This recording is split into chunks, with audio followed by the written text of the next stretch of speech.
আজকে সারাটা দিনই খুব ব্যস্ততার মধ্যে দিয়ে কাটলো। সো হ্যালো এভরিওয়ান, কেমন আছো সবাই? আমি পিয়া, আমার একটি নতুন মিনি ব্লগে তোমাদের সকলকে স্বাগত জানাই। আজকে দিনটি হচ্ছে বুধবার, আর ঘড়ির কাঁটায় বাজে ওই সকাল 8:30। তো মেয়েকে সকালবেলা ঘুম থেকে তুলে প্রতিদিনকার মতনই ফ্রেশ করিয়ে ব্রাশ করিয়ে ওকে খাইয়ে পাঠিয়ে দিয়েছি ওর ঠাম্মির সাথে আজকে স্কুলে।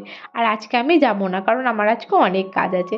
আর প্রথমেই তো তোমাদের দাদাভাই কালকে ছাতু এনেছিল, তো ছাতুটা আমি মেয়েকেও খাওয়াই আর আমিও খাই। আর এখন আমার নয়, যত দিন যাচ্ছে ছাতুটা খেতে খুব ভালো লাগছে। তো ছাতুটার মধ্যে একটু চিনি একটু নুন দিয়ে জল দিয়ে নেড়ে খেয়ে নিলে সকালবেলা বেশ অনেকক্ষণ পেটটা ভার থাকে। কিন্তু সাদা চিনিটা এখন অ্যাভয়েড করে চলছে একটু, তো তার মধ্যে ওই তালের গুড় আছে, তো ওই গুড়টা দিয়েই খাই। ছাতুটা কালকে এনেছিল, তো কালকে আর ঢালা হয়নি। আমি একটা জায়গায় যেমন আমার সব কিছু রাখা থাকে মুদিখানার টুকটাক জিনিস, তো তার মধ্যেই ছিল। আজকে হচ্ছে ঢেলে নিলাম, কারণ যেহেতু নিত্য প্রয়োজনীয় রোজের জিনিস। আর আমাদের তো মুদিখানা দোকান আছে যেহেতু ঘরে, ওই সব কিছু মানে ওই যখন লাগে তখন নিয়েই হচ্ছে কাজ চালানো হয়। এবার টুকটাক জিনিসগুলো যেইগুলো দোকানে থাকে না, যেমন এই আমন্ড বাদাম ছাতু, এই জিনিসগুলো হচ্ছে আমাদের দোকানে থাকে না, তো সেইগুলো হচ্ছে তোমাদের দাদাভাইকে দিয়ে বাইরের দোকান থেকে কিনি। আর ওইদিকে মা হচ্ছে মেয়েকে স্কুল নিয়ে যাওয়ার আগে ওই প্রেশার কুকারে হচ্ছে মটর আর আলু সিদ্ধ বসিয়ে দিয়ে গেছিলো, তো আমি ওটা নামিয়ে একটু জিরে ফোড়ন আর লঙ্কা ফোড়ন দিয়ে হচ্ছে একটু নাড়াচাড়া করে নিলাম সর্ষের তেল দিয়ে। আর এইরকম করে সকালবেলা মুড়িটা খেতে না খুব ভালো লাগে।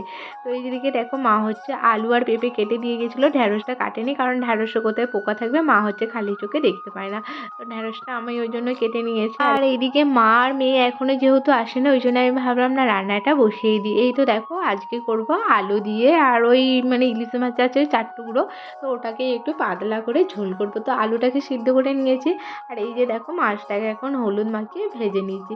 তো যেহেতু এই মাছের কীরকম কী তেল বের হবে না বের হবে, ওই জন্য আমি একটু সর্ষের তেল বেশি করেই দিয়েছি। আজকে ইচ্ছা হলে ইলিশ মাছের তেল দিয়ে ভাত খাবো। তো এইদিকে আমি মাছ ভাজছিলাম, আর আমার মেয়ে হচ্ছে দেখো নতুন জামা পরে এসে বলে মা দাদু জামা দিয়েছে। তো আমার শ্বশুরের ছেলেকেও জিজ্ঞাসা করছিলাম কে দিয়েছে, ও বলে দাদু দিয়েছে। তো এই জামাটা হচ্ছে মাম্মামের আর কি ঠাম্মা কিনে দিয়েছে। তো ওইটা হচ্ছে ওর ছোটো কাকা মানে আমার ছোটো শ্বশুরের ছেলে।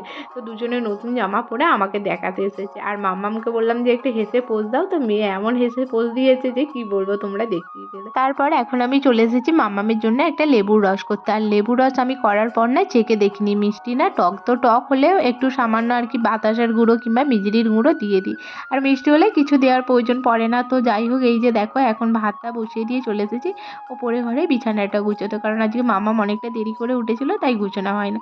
আজকে ব্লগটা এখানেই শেষ করলাম। সকলে ভালো থেকো, সুস্থ থেকো, টাটা।